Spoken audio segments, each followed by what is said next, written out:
Yo, chapter 10. We're reaching double digits. It looks like we're about, I don't know, a quarter of the way through the book. I don't really know how many chapters there are. I haven't counted them all the way.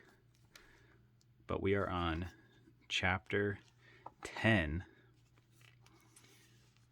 of the Jesus Storybook Bible. So here we go. God to the rescue. Moses and the Great Escape from Egypt, from Exodus 3 through 13.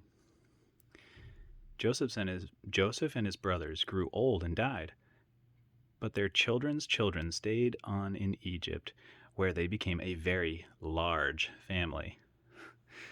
Later on, a new king began to rule, but this Pharaoh didn't remember Joseph, and he didn't like God's people. He made them into his slaves and beat them and made them work harder and harder. God's people cried out to God to rescue them, and God heard them. He remembered his promise to Abraham.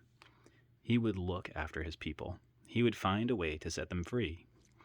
One day, Moses was looking after sheep when something caught his eye. A bush was behaving very oddly. It was flickering with flames, but its leaves weren't burning up. He took a closer look. "Moses," boomed a big voice. Moses leapt back. The bush was talking to him. "I have heard my people's cries," God said. "I have seen their tears, so I have come down to rescue them. Go to Pharaoh and tell him to let my people go free." Moses was afraid, but God said, "I will be with you." So Moses went to Pharaoh. "Pharaoh," Moses began.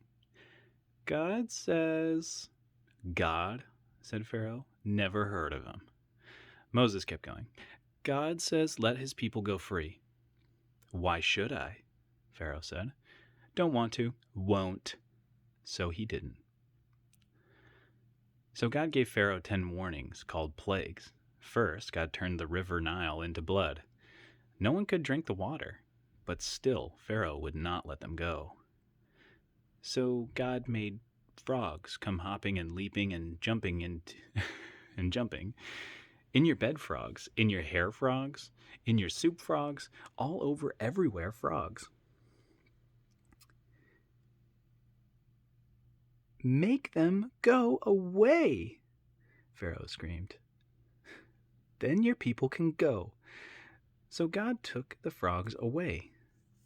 But Pharaoh changed his mind. "You can't go," he said. Then God sent zillions of gnats, but still Pharaoh said no. Then God sent swarms of flies. "Flies buzzing in your eyes, flies." After that, sickness and horrible boils and huge hailstones and a storm of locusts, and then darkness when it should have been day, until it seemed that the whole world, creation and everything, was coming undone, falling back into darkness and emptiness and nothingness.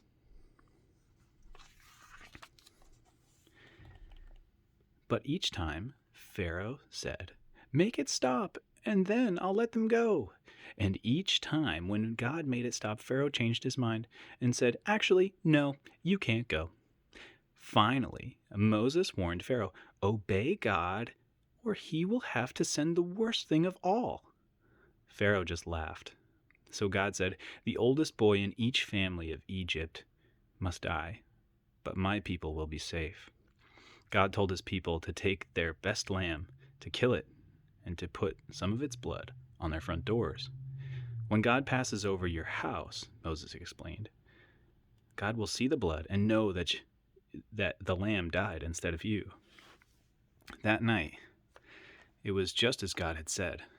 Suddenly, piercing the darkness, echoing down the corridors of the palace, came the blood-curdling scream. Pharaoh's oldest son had died. At last, Pharaoh did what God said. "Get out," Pharaoh shouted. "Just go."